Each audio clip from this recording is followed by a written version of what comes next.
I noticed that you are really good at charity works as well, so especially for the children. So you set up the hub in Hong Kong a few years ago, and also the Thai Childline Thailand Foundation. So why would you like to set up those foundations?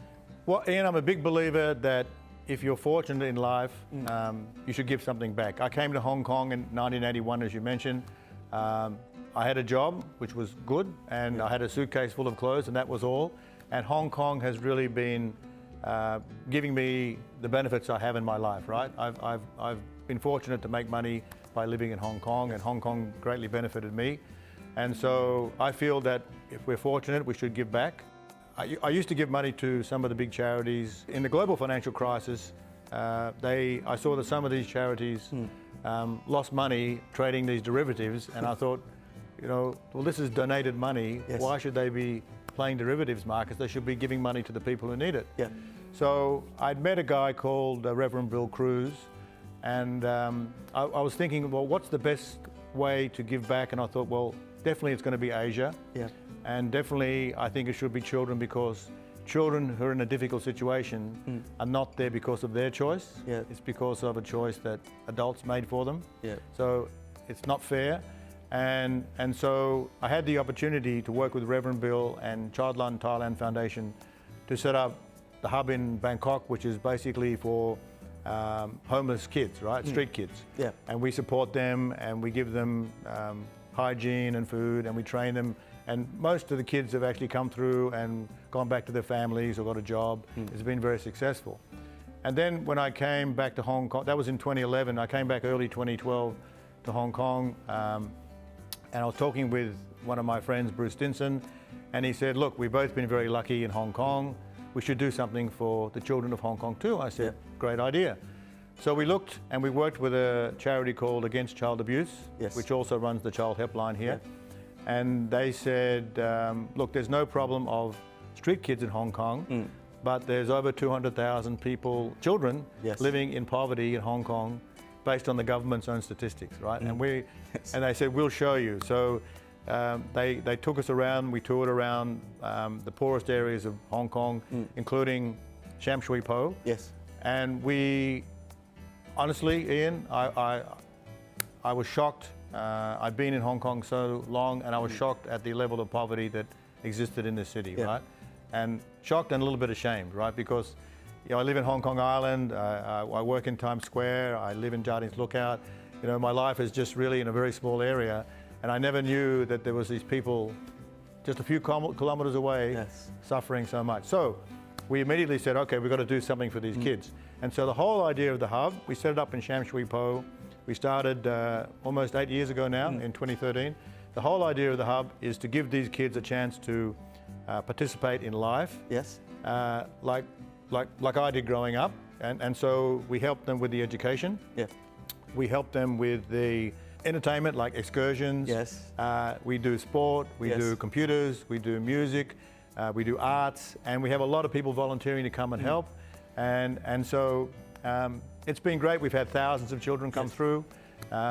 Many of our kids now have got, we mostly focus on primary kids, not by choice. We always said like 6 to 17 ages, but maybe we're not cool enough for the teenagers. But now we've got a music room with some really cool guitars and pianos, this kind of thing. So we're getting teenagers to come now.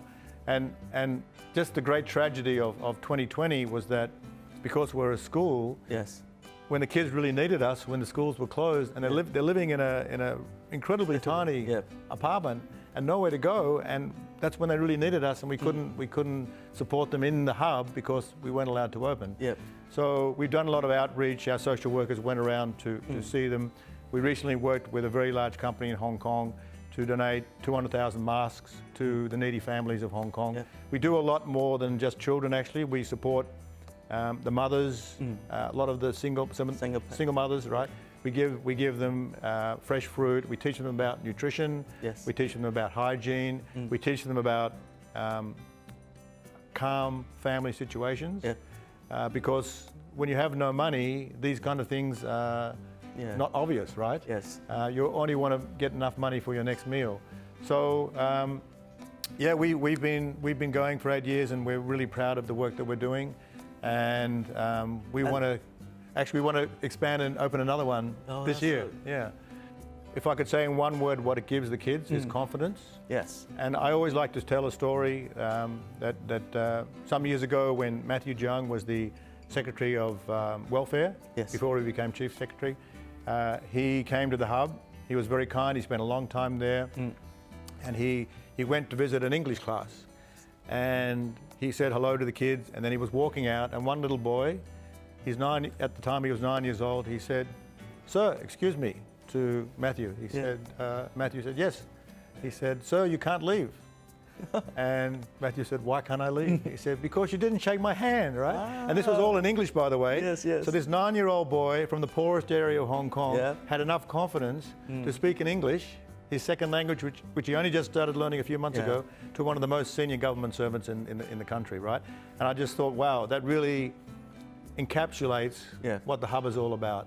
So Matthew came and shook his hand, and we had a big photo together, and it was great. And you know, we had another little girl. We asked them, you know, what do you want to do when you're an adult, when you grow up? And one little girl said, "Well, I want to be a cleaner." And we said, "Well, why do you want to be a cleaner?" She said, "Well, my mother's a cleaner, my grandmother's a cleaner, so I'm going to be a cleaner." And so we said to her, "Well, actually, there's other professions." And we took her to a hotel, and we showed her the kitchen and the front office, and so now she wants to work in a hotel, but not as a cleaner, in the front of the shop, right? So it's also to give these kids a way to break the cycle of poverty, right? Definitely. We don't want them growing up to think they're going to be stuck in poverty.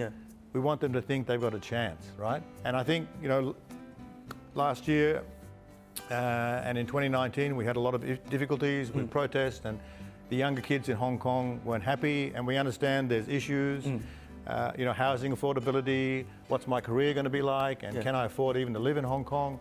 And so, you know, I think if we just work with the kids to build up their confidence, and you know, I mean, the one thing I had when I got here was a job, right? But that's all. And so I had to make my own way, and I think we just got to teach these kids you can do it if you have the education. So that's the really critical thing.